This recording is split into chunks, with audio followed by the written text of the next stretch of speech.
Bonjour à tous et bienvenue dans cette vidéo. Alors, je voulais réaliser un tableau de saison d'automne et j'ai choisi pour moi ce qui évoque le plus l'automne, ce sont les champignons. Et j'ai choisi le plus beau de tous les champignons d'automne, mais un des plus dangereux aussi, car il est toxique, c'est la manite tue-mouche. Allez, c'est parti, venez peindre avec moi. On va commencer par un croquis rapide qui sera assez simple. Je dessine simplement la forme de 3 champignons. Je me suis basé sur ou 2 photos de référence, 2 ou 3, que j'ai combinées pour créer quelque chose à partir de ça. À présent que le croquis est terminé, on va utiliser le drawing gum pour masquer l'emplacement des points blancs sur le chapeau des champignons. Alors, j'ai consulté sur internet des images de référence et je me suis aperçu que les points blancs sur les chapeaux de champignons étaient assez petits et serrés sur le bas du chapeau et nettement plus gros et épais sur le haut du chapeau. Donc on va essayer de respecter ce schéma et on y va comme d'habitude avec un très vieux pinceau et un peu de patience.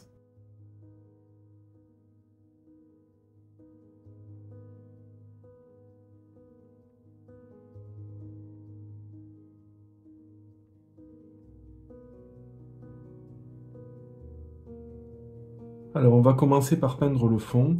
La première chose que je vais faire, c'est de préparer mes couleurs. Je vais utiliser une vieille feuille cellulose et je vais préparer toutes mes couleurs pour le fond parce que j'ai plusieurs couleurs et que je ne voudrais pas perdre de temps quand je vais commencer. Allez, c'est parti.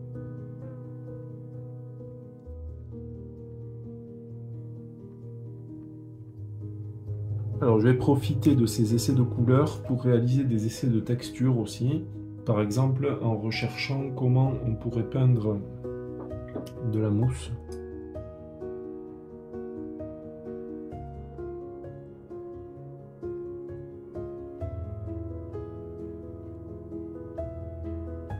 Également, comment je pourrais représenter quelques traînées qui correspondraient à des tiges végétales dans le fond.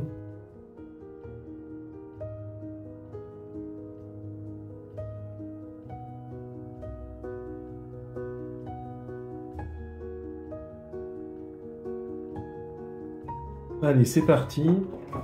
Première chose à faire, ça va être mouiller la feuille en essayant d'être assez précis puisque je n'ai pas utilisé le drawing gum. Enfin, je l'ai utilisé, mais seulement pour les taches blanches sur les chapeaux de champignons. Donc il va falloir éviter de peindre l'intérieur des champignons. Alors moi, je suis face à une fenêtre, mais j'ai rajouté un éclairage en face de moi pour bien voir la brillance du papier quand je le mouille, pour contrôler précisément où est-ce que je dépose l'eau.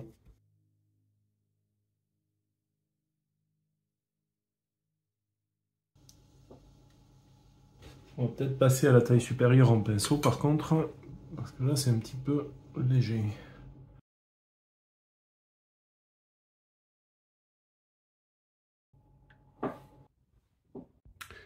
Donc pour cette peinture sur le fond, l'arrière-plan, j'ai réalisé un fond assez flou dans l'humide en respectant le petit schéma qu'on aperçoit en haut de la vidéo que j'avais établi auparavant.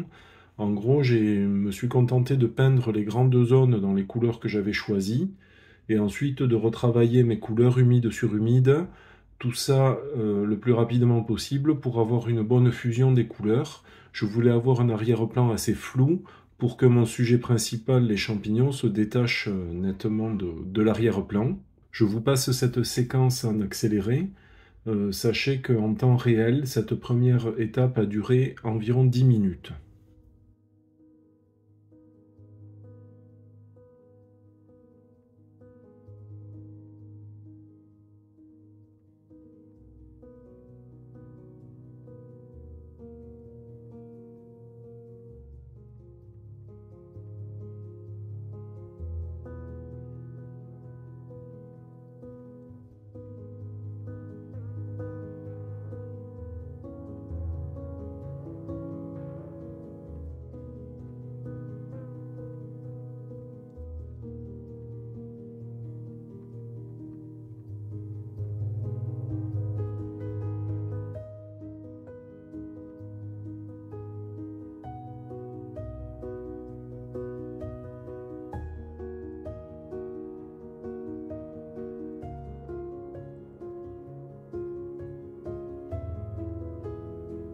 Ensuite, après avoir posé mes couleurs d'arrière-plan, j'ai utilisé une baguette en bois pour créer des structures dans l'arrière-plan encore humide. D'abord pour créer des traînées qui représentent des tiges de végétaux.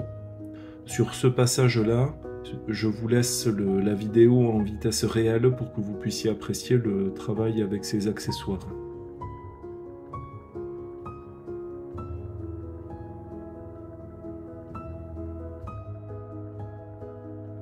Et ensuite, une carte plastique type carte bleue, carte de fidélité, pour créer des brins de mousse et d'herbe au bas du pied des champignons.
Le temps passé pour réaliser cette seconde phase des tracés avec la baguette et la carte de fidélité, c'est à peu près 9 minutes en temps réel. Ensuite, dans une troisième phase, j'ai ajouté des couleurs à mon fond pour d'une part assombrir le tout premier plan,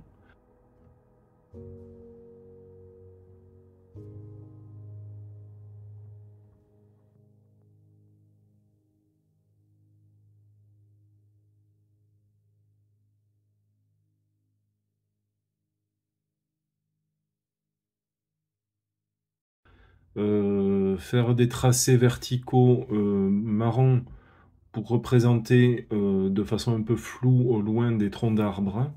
C'est important de préciser, de comprendre qu'on est toujours dans la technique humide sur humide, et c'est pour cela qu'on utilise un papier Arches 100% coton qui a pour avantage de sécher assez lentement. Je ne suis pas sûr qu'on aurait pu faire le même travail sur un papier cellulose qui, je pense, aurait séché beaucoup plus vite.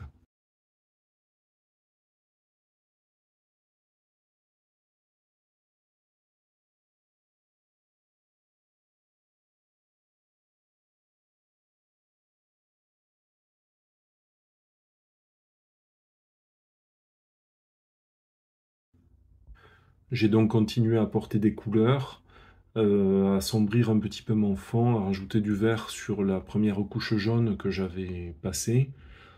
Tout ça dans l'idée d'avoir un fond pas trop clair, parce qu'on est quand même dans un sous-bois, et avec un dégradé, une partie supérieure plus claire où on aperçoit un petit peu le ciel. Comme ma vue est placée très près du sol, je trouvais normal qu'on voit un petit peu le ciel. Et ensuite, au fur et à mesure qu'on va sur le bas de l'image, on est sur des zones beaucoup plus sombres. Et pour cette troisième étape d'amélioration du fond, d'ajout de couleurs, de retravailler un petit peu les structures avec mes petits accessoires. J'ai travaillé à peu près pendant une demi-heure.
Et je termine ce travail sur l'arrière-plan en rectifiant une auréole qui s'était formée dans le ciel.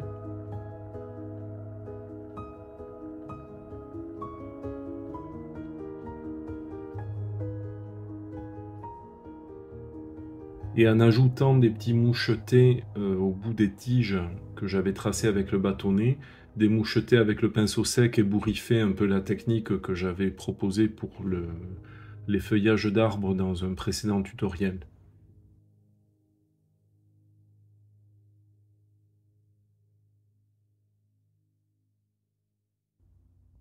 Au final, j'aurais donc passé plus de 50 minutes, entre 50 et 55 minutes, pour réaliser cet arrière-plan.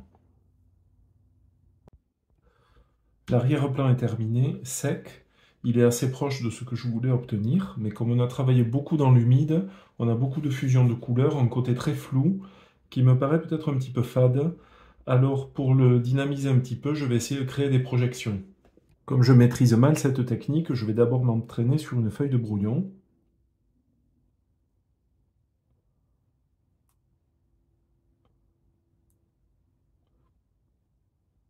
Je protège avec des feuilles de brouillon les zones où je ne veux pas de projection.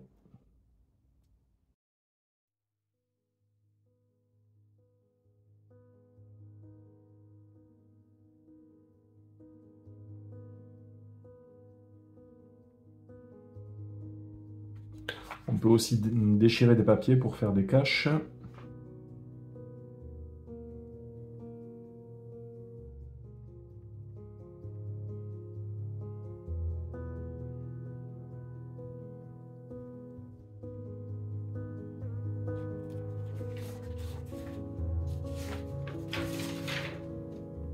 Voilà, c'est sympa.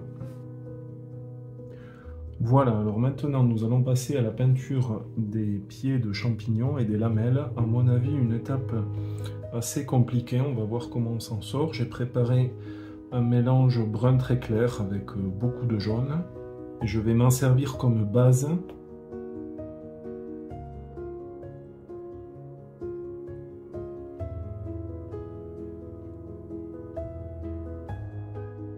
Je rince mon pinceau et avec de l'eau claire, je vais diffuser la peinture vers la partie droite parce que je voulais que l'éclairage vienne de la droite.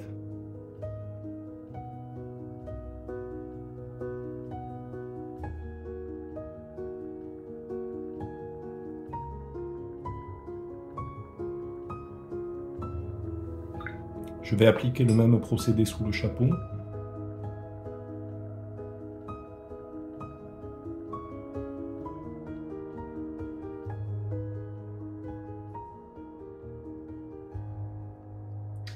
Celui-ci sera plus sombre parce qu'il est à l'ombre du grain.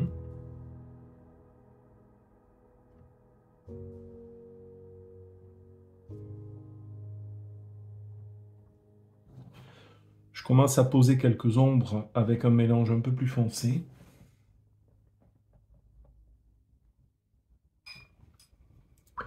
Avec un pinceau rincé, essuyé, je vais estomper, diffuser le contour là, de l'ombre. Ensuite, je vais préparer quelque chose d'orangé pour produire quelques reflets, parce que les chapeaux sont rouges, évidemment. Et par transparence, on va avoir un petit peu d'orangé dessous. Et on va tester cette couleur. Ouais, c'est bien. Voilà, juste un petit liseré avec la pointe du pinceau.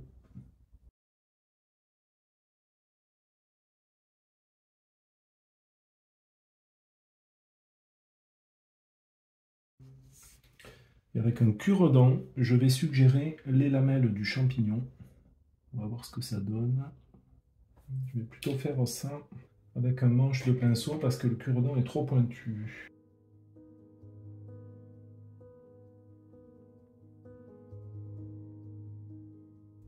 Peut-être celui-ci bâtonné. Oui, ça c'est pas mal. Il faudra que je pense à me constituer des bâtonnets un peu émoussés, des cure-dents émoussés pour avoir un petit bout un peu arrondi légèrement. C'est pas si mal ça.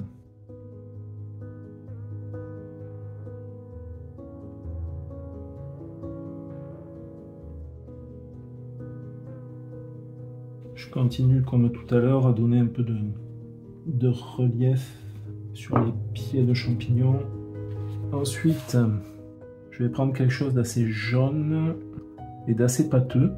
On teste, hein, toujours, pour souligner le petit tourrelet sur les espèces de collerettes là, du pied. Et ça, je vais l'estomper avec mon brun clair. Toujours dans l'idée de fondre les couleurs les unes dans les autres.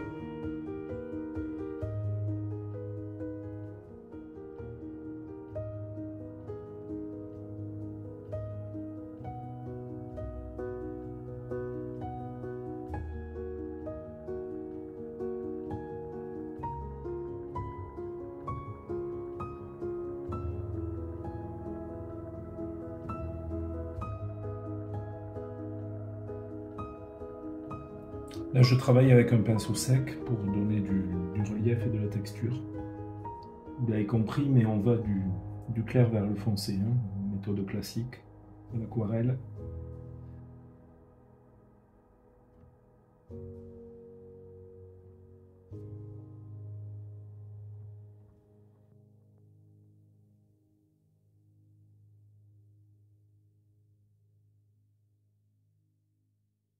Je vais refaire un mélange assez foncé pour assombrir le chapeau du champignon moyen là, qui est dans l'ombre. Et je vais peindre sous le chapeau. En plus, le mélange est assez pâteux, donc ça donne tout de suite un effet plus couvrant et plus opaque. Et ça, bien sûr, on va l'estomper. Toujours la même méthode, hein. Je rince le pinceau grossièrement. J'enlève l'excès d'eau. Et je viens passer au bord de la couleur foncée.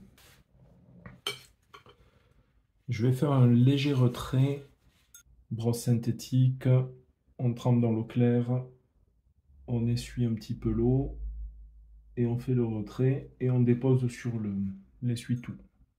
J'ai fait un tutoriel pour ça, je ne sais pas si vous l'avez regardé. Tant que c'est humide, je vais revenir là avec mon reflet orange.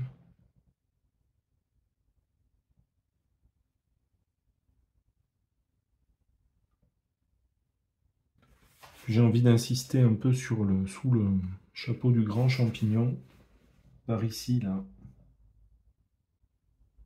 Je trouve que c'est un peu clair.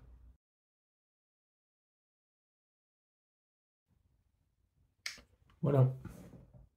Alors on va pouvoir passer à la peinture des chapeaux. On va utiliser du rouge Winsor essentiellement, mais quelques observations d'abord. La couleur est légèrement différente, bon, selon l'éclairage évidemment, celui-ci sera à l'ombre de celui-ci, ici également, mais aussi selon le degré de maturité du champignon et de croissance.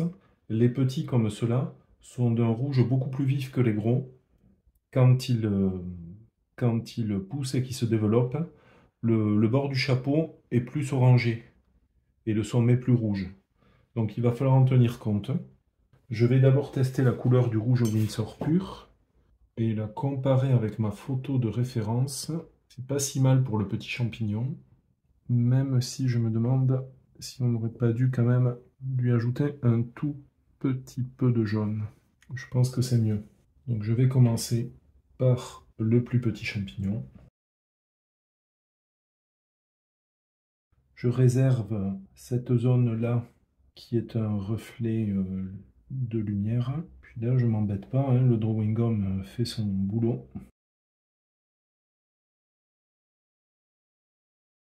Pour le reflet de lumière, il n'est pas complètement blanc quand même, hein. On va essayer d'estomper.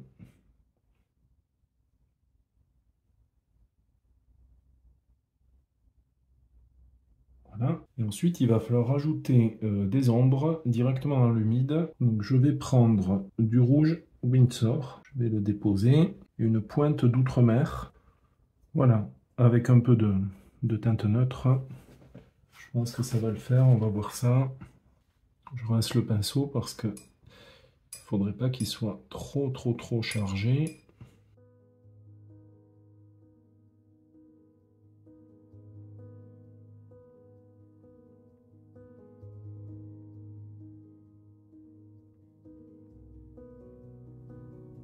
Bon, voilà. Et d'un. Alors, le deuxième champignon, il va être assez similaire. Donc, c'est reparti. Rouge Windsor.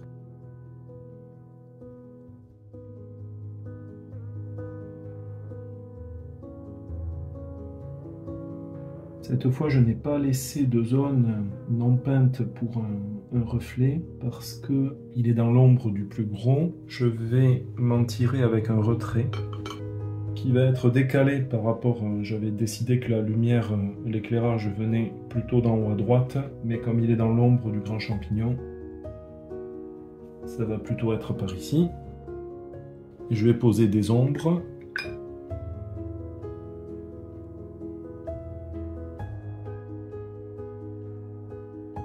Je n'aime pas trop la limite nette là entre le brun sombre sous le chapeau et le rouge-violet foncé là sur le chapeau. Je vais essayer de tenter une petite fusion, enfin, c'est-à-dire que je vais surtout, je peux pas faire de fusion parce que le brun est sec, mais je vais essayer de diffuser un petit peu le violet avec un pinceau un tout petit peu humide. Je reviens là sur la zone humide. C'est pas hyper probant.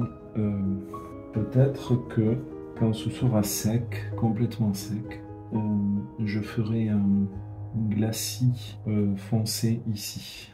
Ça me plaît moyennement. J'aurais aimé que ce soit plus proche en valeur.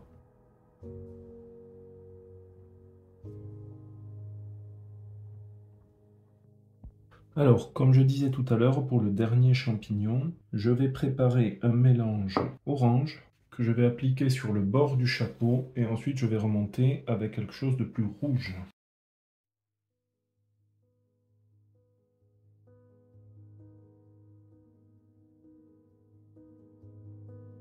Voilà, et je viens incorporer du rouge que j'applique au contact du orange humide pour rechercher la fusion des couleurs.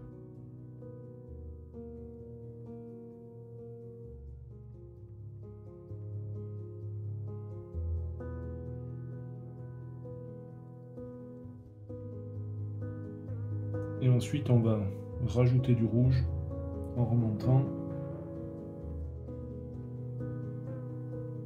Et quelque chose d'un petit peu plus sombre avec une pointe de violet.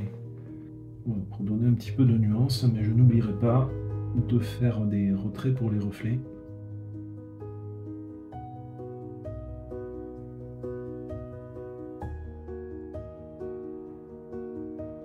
J'ai envie d'insister là sur ce côté orangé.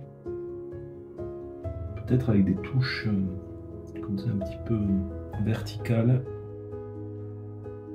qui contiennent pas mal de jaune. Ça me paraît plus intéressant. Alors les reflets maintenant.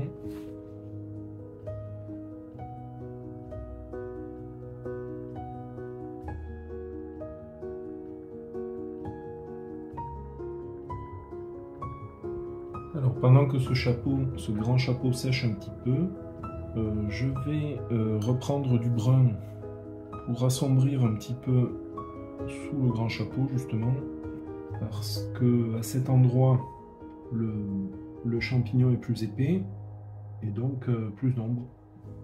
Et bien sûr, on diffuse pour créer des transitions douces.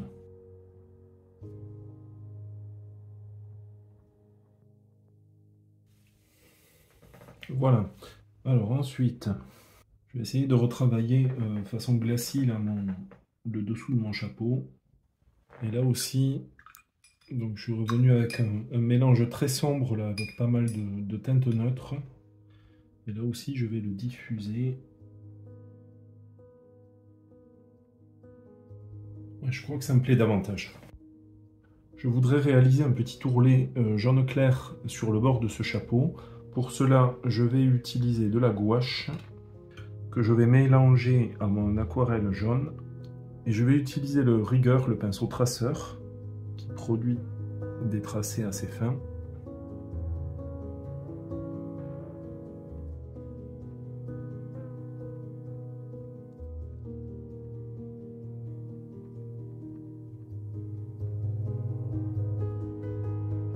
Alors pour continuer, je trouve encore que le dessous de ce chapeau est trop clair, même s'il peut y avoir une transparence qui se joue. Je vais continuer à assombrir.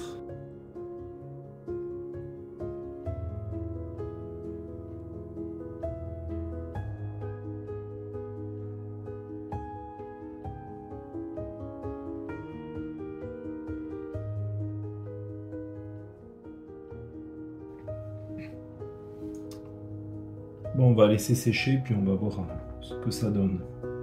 Bien, on va pouvoir retirer le drawing gum.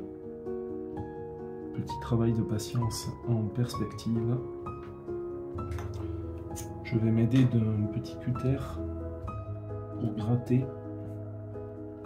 Ce sera plus précis et moins destructeur pour la peinture. C'est quand même assez fastidieux. J'essaye de ne pas frotter trop fort pour ne pas dégrader la peinture. Bon, voilà, j'en ai fait un. Allez, au suivant.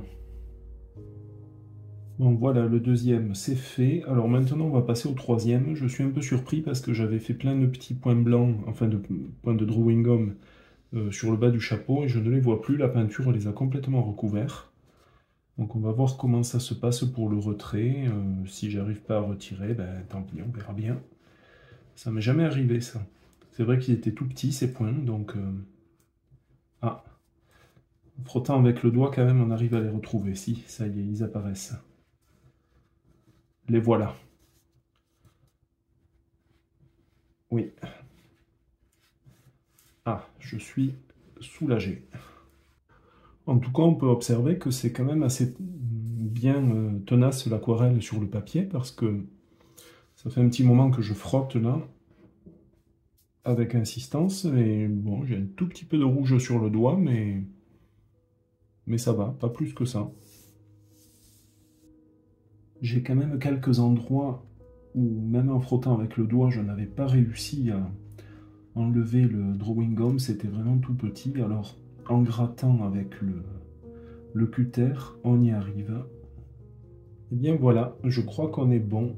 Alors maintenant, la dernière étape, ça va être de créer une toute petite ombre sous les points blancs, parce que les points blancs ne sont pas plats sur le chapeau du champignon, ce sont des petites, comme des miettes, qui ont une épaisseur, donc ils projettent une petite ombre. Pour ce travail, on va utiliser un petit pinceau rond, et l'idée c'est de peindre une petite ombre dans la partie basse des taches blanches. Je trouve qu'on constate tout de suite l'effet, ça donne une impression de relief. Exactement ce qu'on recherchait. J'ai presque envie de tenter une légère diffusion, parce que ça sèche vite quand même, c'est tout petit.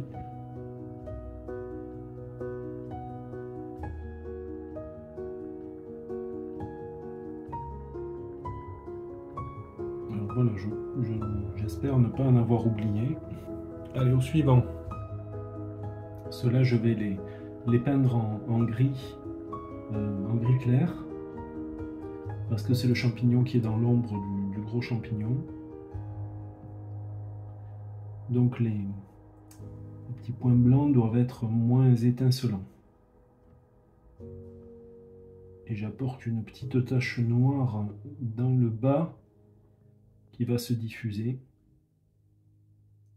dans le gris humide. Ce gris là, ça me plaît bien. J'ai envie de faire un essai. Parce qu'en séchant, ça va être vraiment très subtil. Donc, pourquoi pas juste laisser le sommet de la tache blanc étincelant, couleur du papier.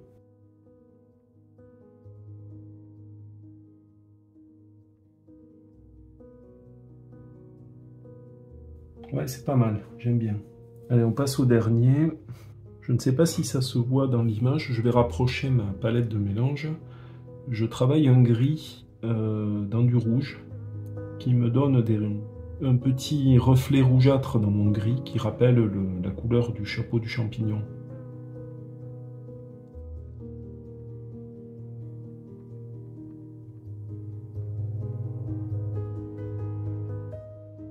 Là c'est pareil pour les taches qui sont de ce côté, hein, l'éclairage venant d'en haut à droite. Elles sont très peu éclairées.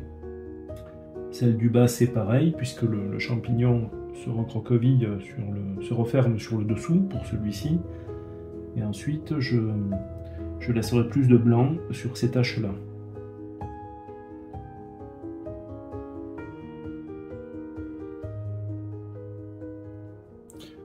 Voilà, je suis en train d'en terminer là. Je trouve que sur ce dernier champignon là que je suis en train de peindre, l'impression de relief est vraiment réussie. Je m'envoie des compliments à moi-même. Et pour finir, un tout petit détail que je voulais retravailler un petit peu, c'est cette zone là est censée avoir des espaces noirs là entre ces lamelles et reprendre les petits interstices. On va diffuser un petit peu. Bon, je crois qu'on va en rester là. Il y a un moment où il ne faut pas faire preuve de perfectionnisme. C'est contre-productif.